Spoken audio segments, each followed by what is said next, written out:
Welcome to the Lab to Market Ideas for Developing Equitable Access, or IDEA Summit. So hopefully that first poll showed up for you while you're coming into the room and wanted to hear a little bit about who's in the virtual room right now. So if it hasn't popped up though for you, okay, I see some answers here. I'll let you answer about who you are while I tell you a little bit about myself. I'm Jennifer Shieh, the Director of Ecosystem Development for the Office of Investment and Innovation for the U.S. Small Business Administration, and I'll be your host today. So thank you to those of you who have participated. We're gonna end the poll now and just say, for right now, who is in the room. We've got about half of the room looks like you are ecosystem builders and entrepreneur support organizations, people who support the entrepreneurs. We have a number of about 24% of you are innovators and entrepreneurs yourselves. Excited to see all of my fellow federal government representatives, few investors and others. And I'm also excited to see some of you who are fully immersed or part of the innovation ecosystem, and also excited to see those who might not know what the innovation ecosystem is, but you're going to get to hear about it today.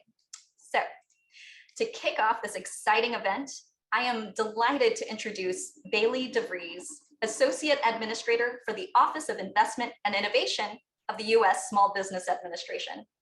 As Associate Administrator, Ms. DeVries leads the SBA's Private Markets Investment Portfolio, the SBIC program, and oversees the agency's Innovation, Investment, and Assistance programs, SBIR, STTR, and our Growth Accelerators Fund program. She brings a depth of industry experience to the SBA, having served in senior leadership roles in both the private and public markets asset management firms, as well as defense contracting. Ms. DeVries is dedicating her career to supporting women and diverse entrepreneurs and investors achieve their goals. She's an advocate for women in private equity, serving on the Private Equity Women Investor Network's Foundation Leadership Task Force. We are so lucky to have Ms. DeVries bring her passion and private investment experience to the federal government to advance the partnerships that are needed to build an inclusive innovation ecosystem. So welcome, Bailey DeVries, over to you. Thank you, Jennifer. I appreciate the very kind and thoughtful introduction. And also thank you, Jennifer, for your leadership day in and day out of our program office at the Small Business Administration. Jennifer is an exceptional individual, and we're so fortunate to have her at the helm leading our ecosystem development initiatives and innovation programs. I also wish to say thank you to everyone who made a choice to invest your time here today. Jennifer and I were speaking about this earlier, that it seems very fitting that we're holding this summit on the 68th anniversary of the landmark US Supreme Court decision, Brown versus Board of Education, which ruled that US state laws establishing racial segregation in public schools are unconstitutional, even if the segregated schools are otherwise equal in quality. We know that systemic changes are necessary for there to be equitable access to opportunities across our country. The Biden-Harris administration is committed to advancing gender and racial equity. President Biden signed an executive order his first day in office, and just last month, more than 90 federal agencies, including all cabinet level agencies like the U.S. Small Business Administration, released the first ever equity action plan to lay out more than 300 concrete strategies and commitments to address systemic barriers to our nation's policies and programs that hold too many underserved communities back from prosperity, dignity, and equality. In tandem with this commitment to advancing equity is the Biden-Harris administration commitment to putting the public first through better customer experience and service delivery for the American people. By truly listening to the experiences of the individuals who are impacted by our programs and policies, calling upon government leaders to incorporate their feedback, stakeholder feedback, to shape programs and policies, and ultimately ensure that we deliver a better experience. The U.S. Small Business Administration takes these priorities to heart and holds as its core values equity, customer centricity, and technology first. We're fortunate to have Administrator Isabella Casillas Guzman at the helm. Administrator Guzman has empowered every SBA employee to be as entrepreneurial as the small businesses that we serve, to meet them where they are and to meet their needs. In our recently released strategic plan, the first strategic goal SBA announces is to ensure equitable and customer-centric design and delivery of programs to support small businesses and innovative startups. The office I have the privilege of leading, the Office of Investment and Innovation, is building a thriving national innovation ecosystem that promotes investment in all small business communities. While SBA may be better known for helping Main Street startups, the Office of Investment and Innovation focuses in on the high growth investment opportunities from innovation startups. We are enhancing the way investments can be provided through our small business investment companies, the SBICs. SBICs already promote more equitable allocation of private capital that is more geographically dispersed than investments from traditional private funds. But we have more work to do, and we are working actively to support the success of diverse and emerging private fund managers. We recently held an inaugural Diverse and Emerging Fund Manager Forum, which brought together leaders across the institutional investment and private markets asset management communities to form connections and align on how SBA, through our policies and programs, can enable more equitable access to capital for new private funds aligned to our mission of supporting the creation, growth, and sustainability of small businesses across all corners of our country. As many of you know, the Office of Investment and Innovation also leads and coordinates across federal agencies for America's Seed Fund, the Small Business Innovation Research and Small Business Technology Transfer Programs, fondly called SBIR and STTR. And you'll hear more about these incredible programs shortly. But before I turn it back over to Jennifer, I would like to leave you with a quick thought on the great opportunity that lies ahead of us. Congress has a tremendous chance to change the course of history through the Bipartisan Innovation Act, which will strengthen U.S. technological leadership and competitiveness throughout the country. This bill would result in significant opportunities for entrepreneurs starting new innovative companies and small businesses adopting new technologies to innovate, compete, and thrive well into the future. The SBA is particularly enthusiastic about the potential that this bill brings for all small businesses we serve, and we stand ready to support in each and every one of them gain access to the tremendous resources and opportunities enabled by the federal government. So with that, I'd like to leave you with a comment on my gratitude and thanks to Jennifer and the broader team for their leadership and support of our engagement within the ecosystem and championing the Biden-Harris administration's equity agenda. Thank you so much, Jennifer, and thank you for the opportunity to share a few remarks today. Thank you very much, Bailey, for your leadership and support.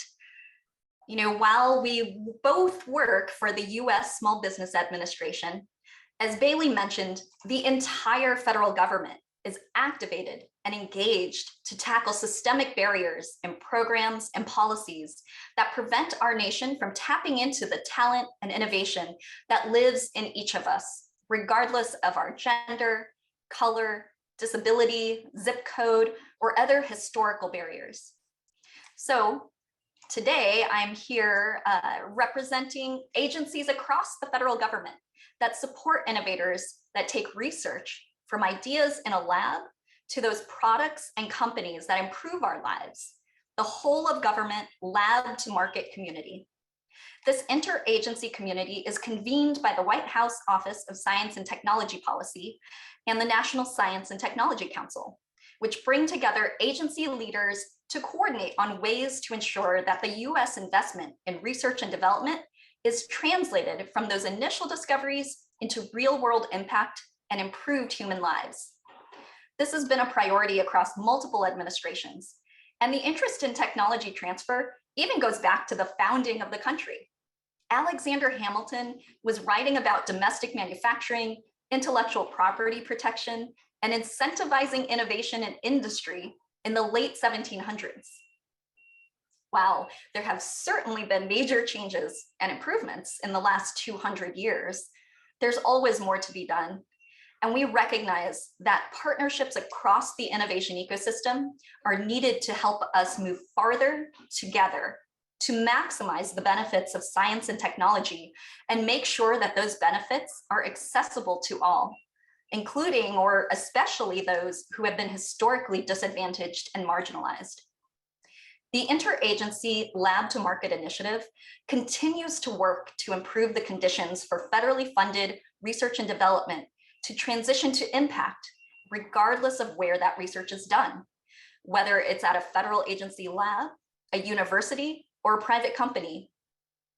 And we wouldn't be here today without the support of the great leaders of the Lab to Market subcommittee. Kylie Gaskins from the White House Office of Science and Technology Policy, Moshe Bahar from the National Institute of Standards and Technology, and Vanessa Chan of the Department of Energy co-chair the Lab to Market subcommittee and keep us moving forward to achieve these ambitious goals. The summit here today is brought to you by an incredible team that I have the privilege of co-leading with the indomitable Nancy Kamei from the National Cancer Institute SBIR Development Center. This team of about 20 public servants comes from the full alphabet soup of science funding agencies like NSF, the National Science Foundation, DOE, the Department of Energy, NIH, the National Institutes of Health, as well as those from the Department of Commerce with a mission to create conditions for economic growth and opportunity, like the US Patent and Trademark Office, USPTO, and the Economic Development Administration, EDA, and NIST. And hopefully I see some active chat going on in the chat. And so I know that there are a number of our colleagues here today with you. And so our team in particular is focused on how we can improve inclusive and equitable access to federal resources through broad engagement with the US innovation ecosystem. And when we talk about the innovation ecosystem here, what we're describing is the complex community and relationships of people and resources that are needed to develop and commercialize technology. This ecosystem includes the people, the researchers, inventors, investors that make up the institutional entities, the universities and businesses, accelerators and incubators, the funding agencies, and then the actual material resources like funding and facilities, as well as all of the connections between the people and these resources. The work that led to this Idea Summit is a starting point to identify and articulate specific issues and barriers to engagement with the innovation ecosystem. That ecosystem is vast, and we needed to focus in if we want actionable problems to design around and solve for. So we zoomed in on the Small Business Innovation Research and Small Business Technology Transfer Programs, SBIR and STTR, or as we like to call them, America's Seed Fund. America's Seed Fund exists to support technology-focused entrepreneurs through competitive awards-based funding to turn concepts into commercialized products that benefit the American people. Each year, America's Seed Fund awards funding to about 4,000 companies with over $4 billion that come directly from the 11 federal departments that participate. These agencies are required by Congress to invest a portion of their research and development budgets to support small businesses that can help the agencies meet their missions of improving human health, protecting the nation and the environment, improving transportation and infrastructure, and all the various ways that science and technology can have a positive impact.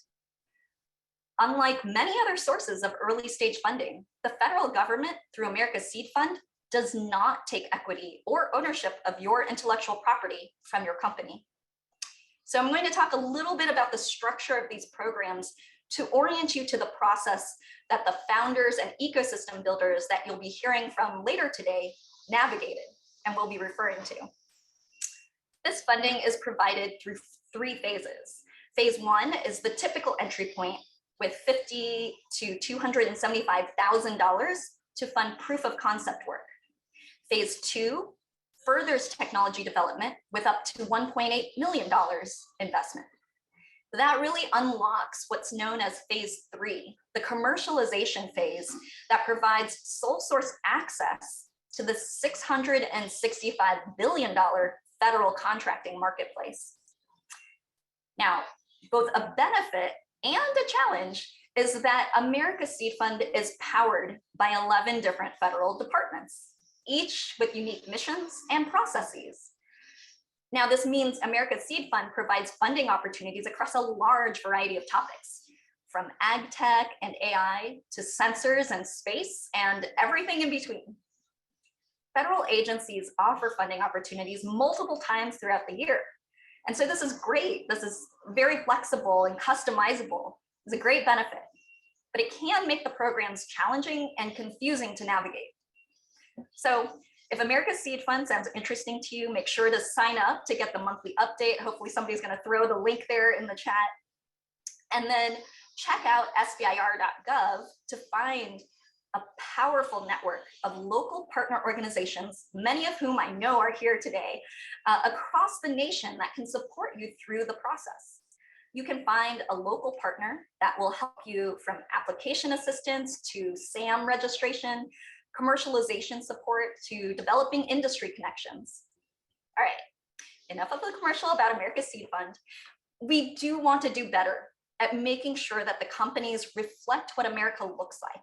And most importantly, that the benefits of the innovations positively impact all of our lives.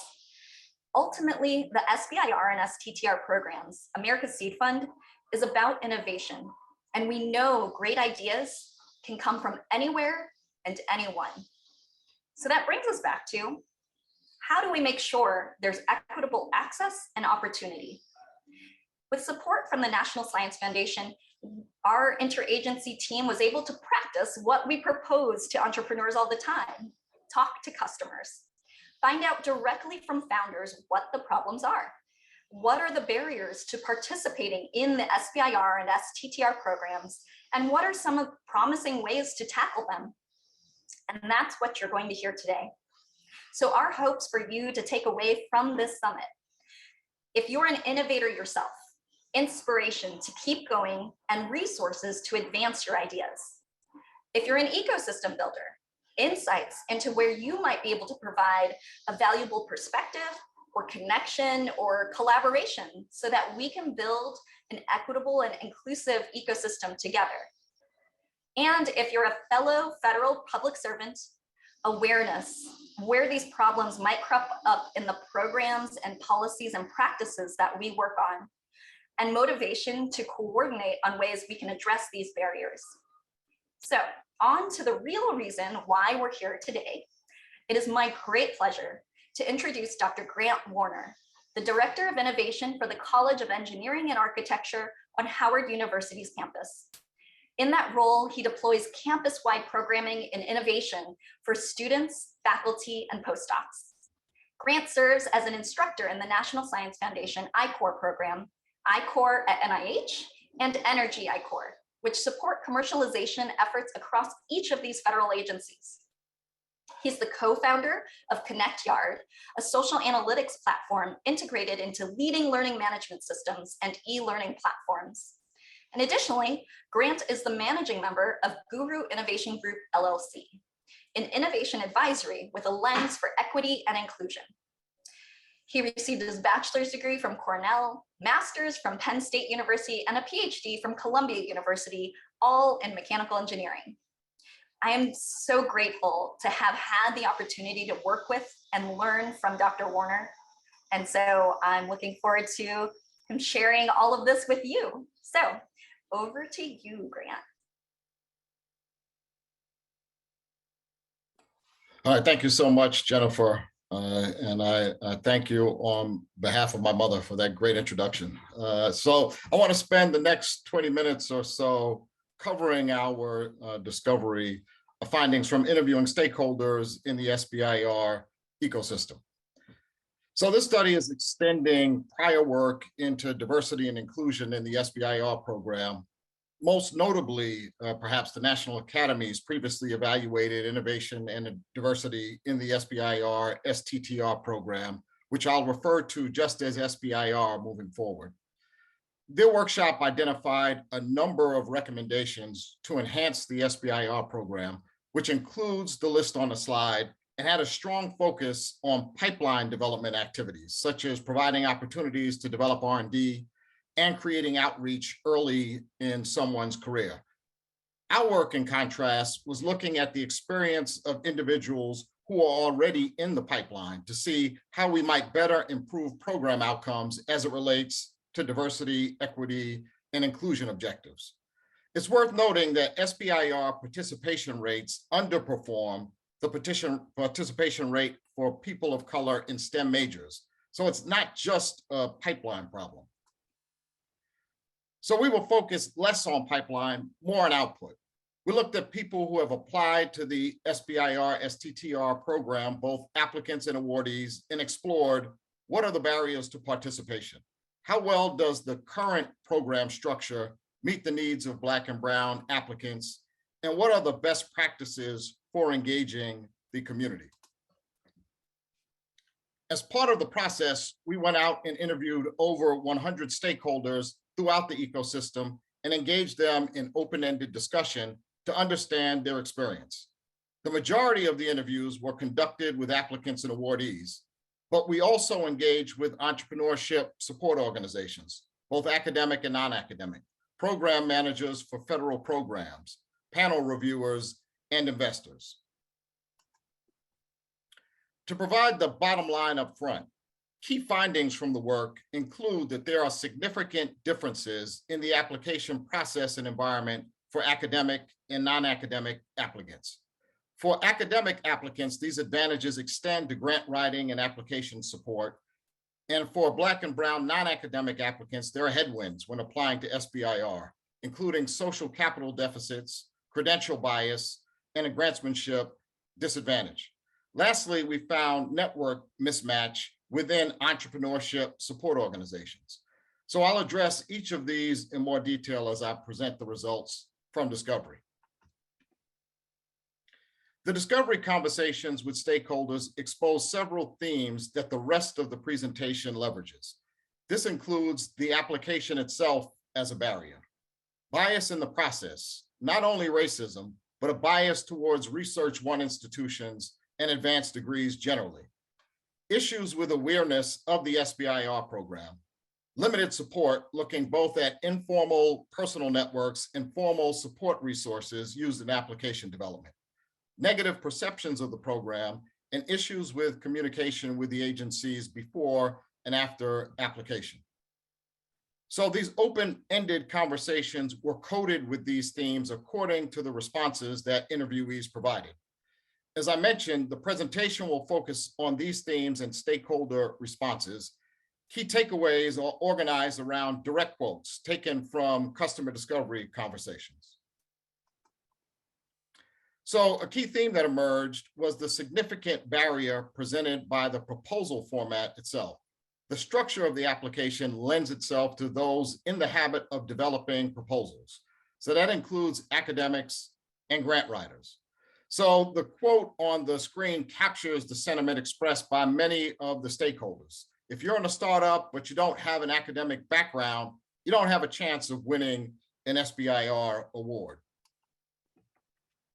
The data presented here shows the response of Black and Brown applicants and those applicants who are specifically researchers in an academic environment to the 7 previously identified themes. The vertical axis contains the themes identified in the prior slide. The horizontal axis is the percentage of respondents whose comments applied to that theme. So the strongest signal from the data is the number of applicants who identified the application as a barrier. As can be seen from the highlight portion of the data, almost 60% of the applicants indicated that it represented an issue in their pathway to applying to the program. There is a stark difference when comparing that general response to the response of academic applicants. The academic applicants were much less likely to cite the application as a problem. In fact, that response was cut almost in half to just over 30%, indicating it was a problem. And the nature of their comments also reflect the difference in their experience. So non-academic applicants described the application in much more negative language. It was daunting. You must be an academic to complete this. This must not be intended for me. I'm not a grant writer, etc. When we look at the academic responses, they were much more specific, right? Elements of the application provided a challenge, or just having to organize and submit the application was a problem. But generally, I would group these as follows. The responses indicated that the application was a pain for non-academic applicants and more of a nuisance for academic applicants. So the issues with the application are captured with a little more nuance on this slide. So what we heard through discussions were issues with the solicitation and understanding the intent of specific sections, right? That maybe what was described in the solicitation didn't accurately reflect what should be written in response. These issues were compounded by samples not being readily available. This, in fact, was one of the first areas where we heard the term social capital referred to the application process. Thinking about what's required to submit a strong application and the relationships it assumes. So it was somewhat of an unexpected finding, but it makes sense in hindsight, particularly when you think about the applications requiring strong letters of support, et cetera. Those struggles prompted one of the applicants to ask, is there a magic formula for getting this money? Of course, the SBIR program is competitive, so there's no magic formula, but a pattern from the data suggests that there are key elements that assist with submitting a strong application. One of the clear differences that emerged when comparing awardees with people who are just general applicants is the stronger support they were able to access during the application development process. So that includes both the informal network, but more importantly, the formal support during the application process. Applicants were almost twice as likely as awardees to cite a limited personal network support, for support, and 3 times as likely to note weak support during the application development process. So this is consistent with anecdotal evidence from discovery where awardees were connected to more developed SBIR-focused ecosystems. So it's highlighted by looking at an example. So this quote comes from a Black female non-academic applicant. So double Ivy graduate, so has an advanced degree, but her innovation is not associated with the university, doesn't leverage university research, really much more focused on social impact. For support, she's relied on more traditional accelerators and has participated in some of the most highly regarded programs, Techstars, Google for Startups, Founders Academy, has support from Gates Foundation. However, SBIR specific education, training, support was not part of the accelerator program she participated in. And that had an impact. When looking at her reviews from the submission, they mentioned issues she felt the application did not specifically prompt for, right? Issues that could have been addressed with proper support, someone with experience submitting to the SBIR program. But they ended up writing the application with no help and was not even aware of formalized SBA-funded support programs like FAST and Growth Accelerator. We can contrast that experience with the journey of an academic entrepreneur, also a Black female with an advanced degree, but developing an innovation in the university ecosystem. In this case, they participated in a number of programs around the university, including pitch competitions where they were able to meet mentors and get referred to other support programs such as I-Corps that are more tightly aligned with SBIR. The quote here speaks to that alignment. In her view, NSF I-Corps is a developmental program so that participants apply to SBIR later. And while she felt comfortable as an academic writing her own application, she did participate in an SBA-funded support program. And through the ecosystem was able to get a sample application, which provided strong guidance for the development of her own. So it's a pretty stark contrast when comparing support between these two experiences.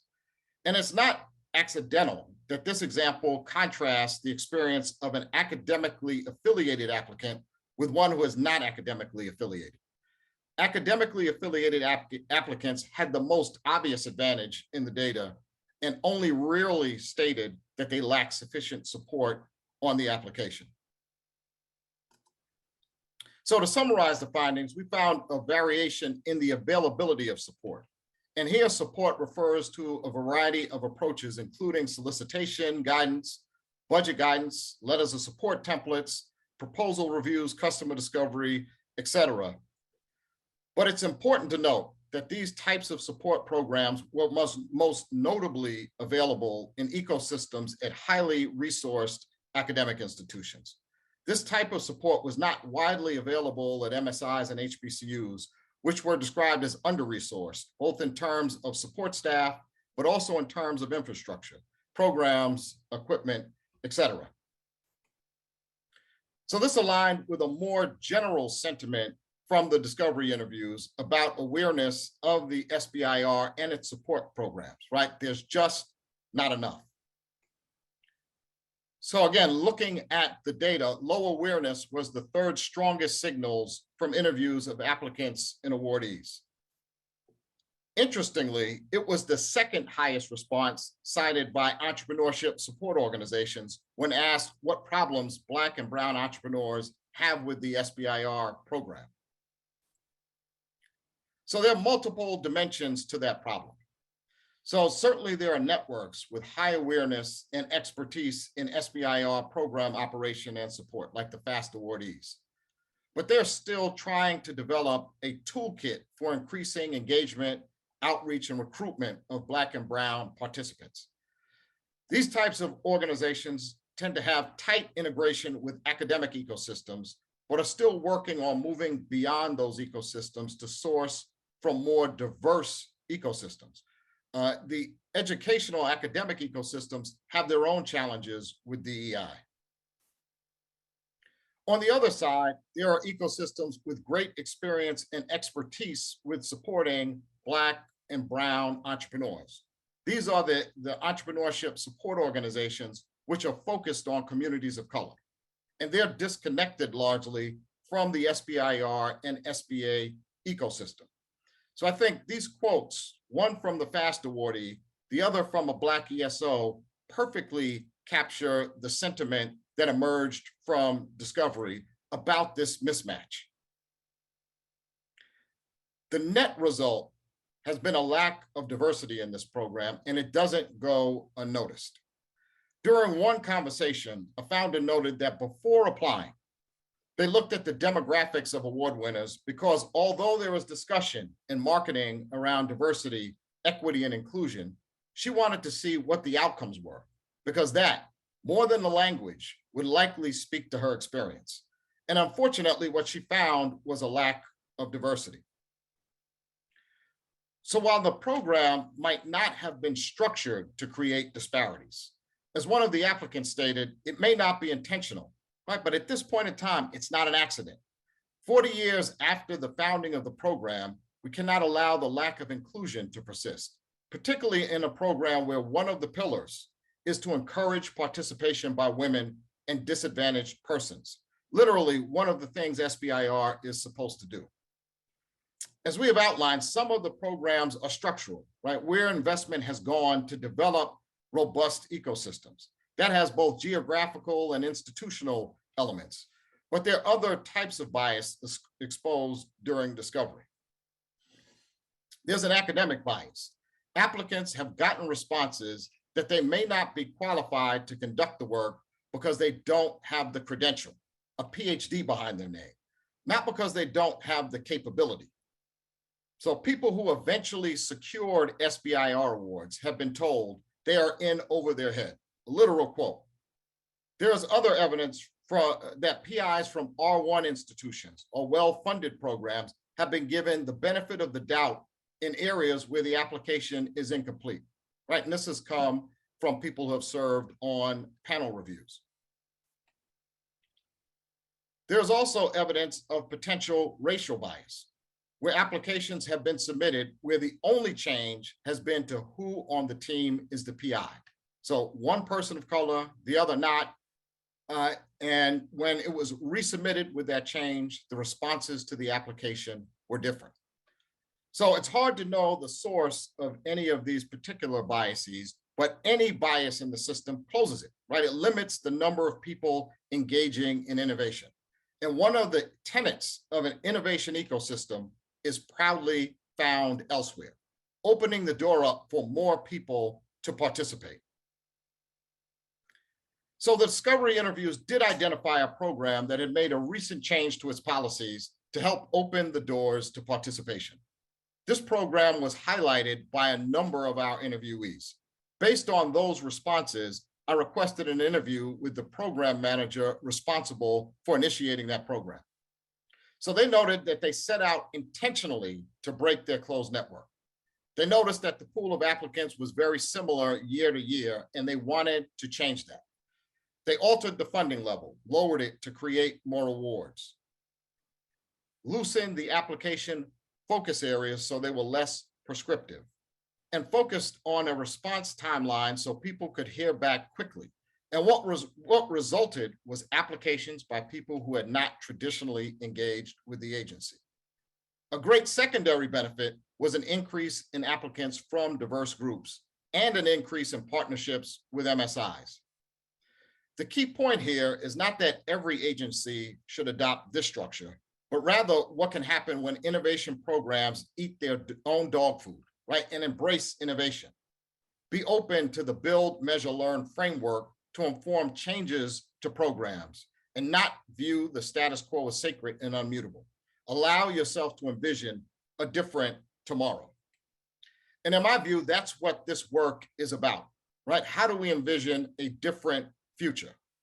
One of the things that has drawn me to this work is my own experience as an innovation coach for the SBIR programs across multiple agencies.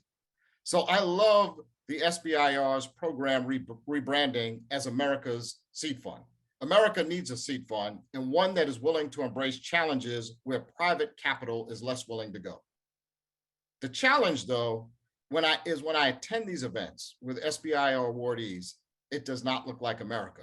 And that's the opportunity, the different future that we can envision, where America's Seed Fund engages innovation across the country in ways that are fully aligned with inclusion and equity. So coming back to the key findings. So Discovery has found that there are challenges in the ecosystem. Academic applicants from highly resourced university have multiple advantages, including familiarity with the application process, a robust network of formal and informal support that strengthens applications. But that type of resource and network development is not broadly shared by all institutions. HBCUs and MSIs have a great history of helping the US close the gap in STEM outcomes. They punch above their weight in producing STEM graduates and graduates who then go on to advance STEM degrees. The opportunity here is how might we build capacity at HBCUs and MSIs to enable pathways for their community to engage in federal lab to market programs. The challenge for non-academic founders plays out on multiple levels. There's a grantsmanship disadvantage, right? Getting the appropriate guidance that assists with application development. A social capital deficit, being connected to networks that can assist with application development, provide strong letters of support, et cetera.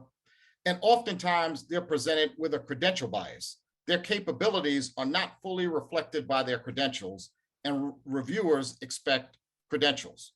The opportunity, the better tomorrow, is in figuring out how might we provide better support to non-academically affiliated entrepreneurs for these federal lab to market programs like SBIR. The challenge for the support ecosystem is a resource mismatch.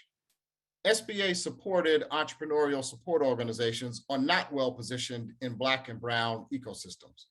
And those that support Black and Brown entrepreneurs are not optimally engaged with SBIR. So the opportunity is in how might we support authentic partnerships for entrepreneurship support organizations serving communities of color to expand awareness and resources for federal lab to market programs. Right, together we can create a better America Seed Fund that funds all of America and not just parts. And as Jennifer said it, together is the key, right? If you want to go fast, go alone. If you want to go far, go together. To make change, we have to go far and we have to go together. And this journey was not one taken alone. I'm presenting the results, but there was a team that together made this possible. So I want to thank the SBA Office of Investment and Innovation, the Lab to Market Subcommittee, the National Science Foundation, Established, the Guru Innovation Group team, Kiana Stewart, Julie Collins, Catherine Picho, Quasi McDavid, Dominique Aubrey. And you can get additional information about the study at sbiриnclusion.com, which will contain content from the study as it's publicly released. You can also sign up for notifications to be made aware of when that content is available.